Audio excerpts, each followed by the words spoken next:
We, the jury, in the above entitled action, find the defendant, Daniel Joseph Serafini, guilty of a violation of California Penal Code Section 187A, murder, a felony as charged in count 1.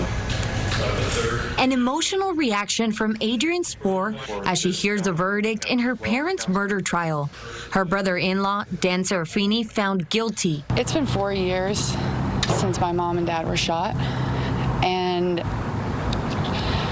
it's been 4 years of just hell. After a 6-week trial, the former Major League Baseball pitcher was found guilty of shooting and killing his father-in-law, Gary Spohr, and attempting to murder his mother-in-law, Wendy Wood, in their Tahoe home in 2021. This was an awful crime.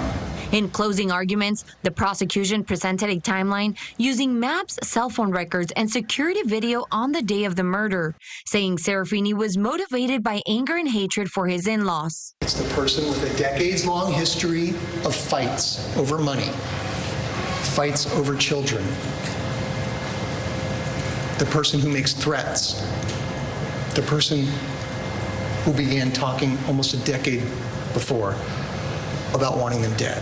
The defense questioning the evidence. Mr. Serafini does not fit into the video of the person, any of the videos of that person who is depicted going into or coming out of that house. And that's a significant, significant fact. The jury deliberated 2.5 days. It was just frame by frame going through each video, pausing, comparing body types, and heck, comparing shoes. Comparing shoes even was a topic of discussion for a while now. I will never forget how they never gave up on this case. They never gave up on my mom and dad, despite how many people were trying to lie and manipulate. Dan Serafini's wife and the victim's oldest daughter, Erin Spohr, left the courtroom in tears.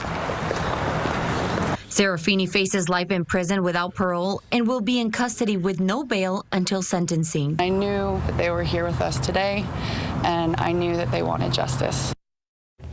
The sentencing is scheduled for August 18th, and on top of this trial, the daughters are feuding in civil court over their parents' $23 million estate. Live in the newsroom, Carolina Estrada, KCRA 3 News. Catalina, thank you.